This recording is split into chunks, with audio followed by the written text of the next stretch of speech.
Assalamualaikum warahmatullahi wabarakatuh. Halo pecinta MotoGP di seluruh dunia.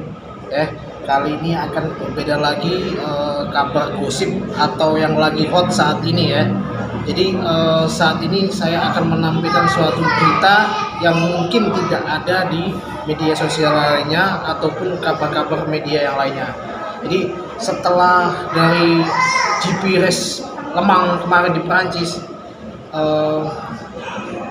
ini adalah seri Eropa ya. Jadi ini menunjukkan bahwa memang Ducati memang harus waspada dan harus panik wajib, meskipun kemarin di Gigi Dall'Nia akan mengungkapkan bahwa sebenarnya untuk Ducati masih melihat dari segi hal positif ya, penampilan dari Pecco Bagnaia itu sebenarnya masih kompeten ya. Jadi menurut Gigi itu Ducati tidak buruk ya kan, namun bahwa Aprilia memang saat ini menampilkan yang lebih jauh dari Ducati, tapi penampilan Ducati tidak seburuk apa yang kita kira. Dengan kejadian kemarin itu hanyalah menurut Gigi Dall'Nia itu adalah suatu apa ya istilahnya itu apes ya kan. Jadi menurut Gigi Ducati masih kompetitif, masih bisa ngejar juara dunia. Namun kita melihat data dari kemarin dari pemenang 1, 2, 3 yaitu Aprilia, kita bisa melihat dari pemegang juara dunia tahun 2024 kemarin yaitu Jorge Martin. Dia mampu merasa ke depan ya kan, dengan posisi yang paling belakang di saat main race ya. Kita bisa melihat dari sprint race saja kita sangat menakjubkan untuk Jorge Martin. Untuk yang di main race itu kita bisa melihat bahwa Jorge Martin itu di posisi bagian belakang, tapi dia bisa merangsek ke depan. Itu menurut saya itu udah luar biasa ya kan, tanpa mengurangi skill Jorge Martin di MotoGP itu memang sangat berbakat ya kan. Talenta untuk Jorge Martin tidak perlu diragukan lagi. Dia meskipun cedera, habis kembali dari cedera, dia tidak perlu beradaptasi lama ya kan. Dia beranggapan aku basically bisa, kenapa saya tidak ya kan. Dan itu membuktikan bahwa memang Jorge Martin itu sangat berkelas dan sangat bertalenta. Dan ini memang menurut saya itu Ducati itu memang harus berubah dan panik, dan dia harus merubah cara kerja atau harus fokus untuk kedepannya, karena nanti di 2027 ini pembalap dari Ducati Lenovo ini sudah berganti, yaitu Marc Marquez ya. Jika memang nanti Marc Marquez itu ikut kompetisi juara 7 ya, kita nggak tahu dengan hasil yang kemarin cedera ini.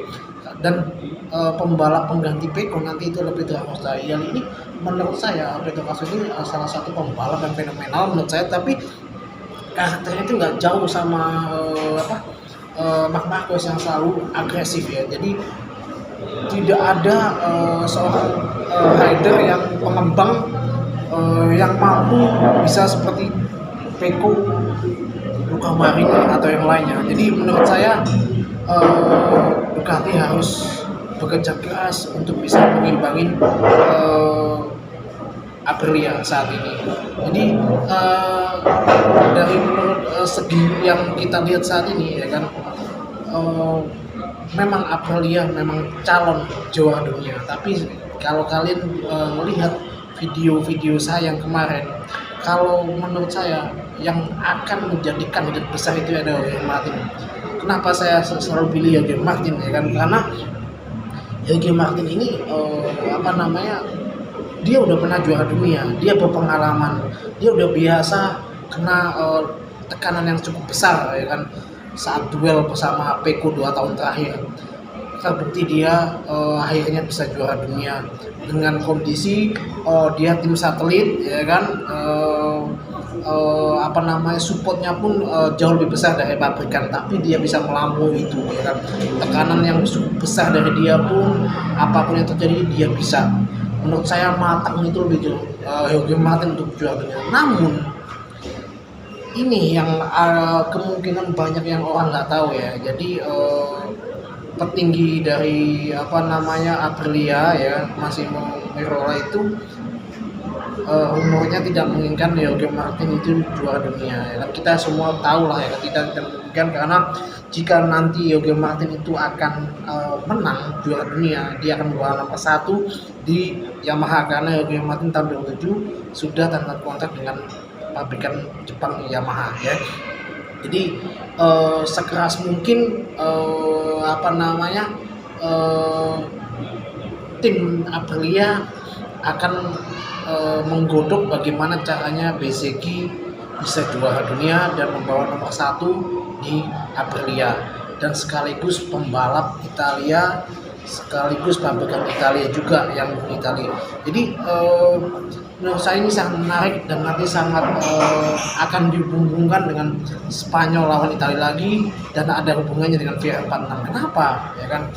Jadi saya yakin cukup besar karena VR46 Academy akan selalu support ke tim teman VR46 Academy, yaitu Bezzecchi. Jadi nanti mungkin seperti Pecco yang mungkin sampai seri pertengahan nanti nggak bisa ngejar poin, kemungkinan nanti Pecco akan membantu bagaimana caranya agar bisa berada di depannya Jorge Martin. Seperti Luca Marini juga akan sangat keras, karena Honda saat ini udah cukup perkembangannya cukup hebat ya menurut saya kan. Udah saat Johan Mir kemarin udah membuktikan ya kan, cuma hanya butuh konsisten atau tidak crash aja ya kan.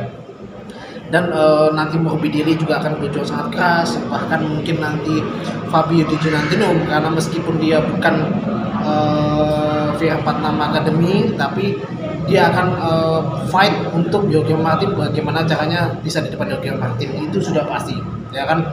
Jadi nanti akan ada kubu namanya Spanyol ya kan, dan Italia lagi ya kan, karena banyak rider yang ada di game MotoGP ini ya dari Spanyol ya. Kita lihat contoh yang saat ini yang dekat juga dengan kubu Jorge Martin seperti Fabio Quartararo ya kan, dan teman-teman Spanyol saya yakin sangat mendukung Jorge Martin. Dan tapi itu sangat menarik nanti ya kan. Tapi apapun bisa terjadi, race is race ya kan. Saya juga berharap ini adalah juara dunianya itu adalah Marco Bezzecchi. Kenapa? Biar dia juga ngerasain, biar ada di game MotoGP itu ada yang lain, tidak Jorge Martin lagi. Dan sekaligus biar Aprilia itu puas dengan hasil kerja kerasnya, bangga bisa menggedor angka 1 murni dari tim Aprilia sendiri. Oke, kita akan lanjut dengan ini yang berita yang sangat kita tunggu, yaitu Marquez ya kan. Setelah Marquez jatuh dari crash dari GP Le Mans kemarin, kita semua sudah melihat sendiri dari kabar berita MotoGP ataupun dari media sosial atau dari Instagram segala macam, bahwa Marquez sudah menjalani operasi 2 kali dengan hasilnya dengan sangat baik ya kan. Tapi yang tidak untuk kemungkinan ada rumor itu bahwa dari anggota familinya mengetahui bahwa Marquez itu memang kena mental untuk saat ini.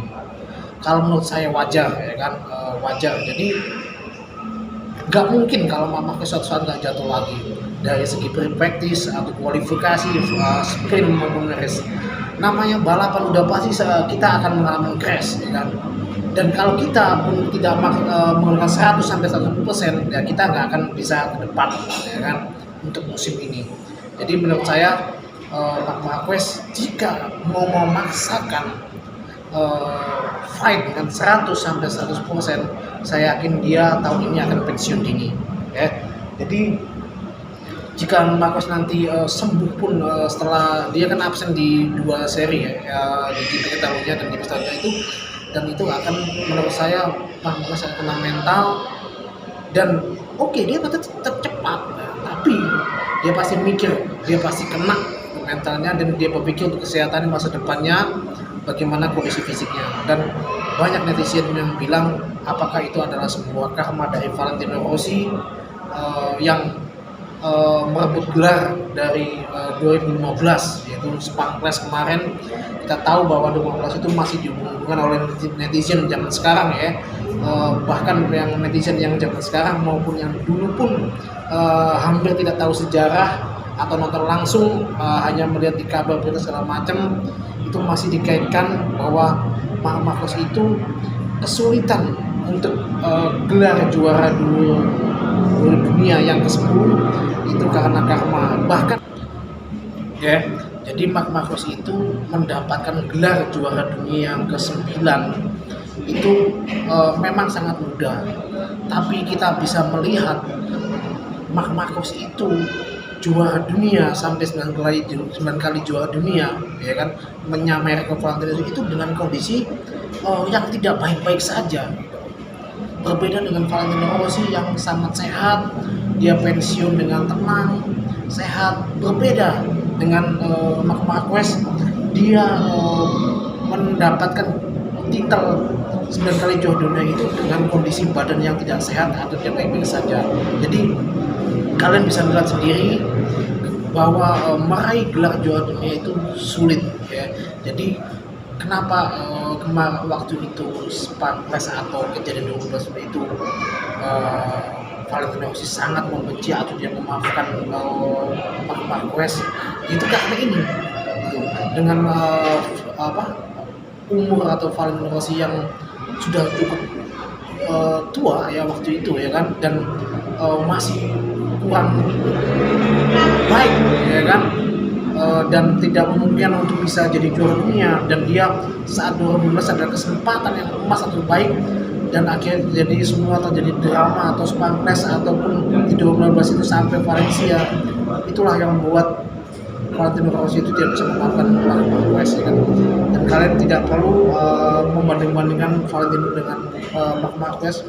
Kita bisa melihat dari data ya kan, dari segi era Valentino, data Valentino, kita semua ada perbandingan masing-masing jika kalian ingin tahu ya kan. Jadi menurut saya perbedaan antara Valentino dan Marc Marquez kita tidak tahu. Jadi untuk kemungkinan netizen atau penikmat atau fans yang zaman sekarang kemungkinan melihat hanya sekedar seperti itu, tapi semuanya dua-duanya adalah pembalap yang tidak akan lahir setelah 10 tahun kemudian. Jadi menurut saya, apakah ada yang akan melampaui rekor Valentino Rossi dan Marc Marquez? Bisa terjadi, ada, tapi menurut saya sangat susah dan itu tidak akan terjadi. Jadi jika kalian membandingkan, menurut saya tidak kan. Jika Marc Marquez bisa juara dunia 9 kali ya kan, tapi dengan kondisi yang seperti itu, luka parah ya kan. Valentino Rossi bisa juara dunia tapi dengan sehat-sehat ya kan. Jadi kalian bisa melihat dari sudut pandangnya masing-masing ya kan, karena netizen ini masih mengaitkan bahwa Marc Marquez itu kena karma dari kejadian Valentino Rossi ya. Biarlah karma berbicara ya kan. Makanya kemarin itu sempat kalau kalian bisa melihat di video TNT, Marc Marquez sempat diwawancarai ya kan, siapa idola kamu setelah melihat pertama kali di MotoGP. Dia menjawab Valentino Rossi. Kalian bisa scroll atau lihat-lihat di video di media sosial Instagram di TNT. Scroll itu Valentino Marc Marquez diwawancarai, itu memang benar, itu dari dulu seperti itu. Jadi kita semua penikmat MotoGP agar selalu menghormatin semua rider-rider yang di MotoGP, karena taruhannya adalah nyawa ya kan. Jadi siapapun itu tetap Valentino Rossi adalah legenda hidup yang terbaik, dan nanti Marc Marquez juga akan menyusul dengan eranya sendiri dan era sekarang. Tapi jika ada rider yang akan membalap atau melampaui Valentino dan Marc Marquez, saya pikir tidak ada. Jadi menurut kalian siapa yang menjadi juara dunia di tahun 2006 ini ya? Silakan komen di bawah ini, silakan share jika kalian suka, like. Saya akan memberikan video-video yang terbaik dan gosip-gosip terbaik dan yang paling update ya. Jadi siapa fans kalian, jagoan kalian siapa tahun 2026 ini, siapa yang kedua, silakan komen ya. Kita tunggu, akan kita balas. Oke. Assalamualaikum warahmatullahi wabarakatuh.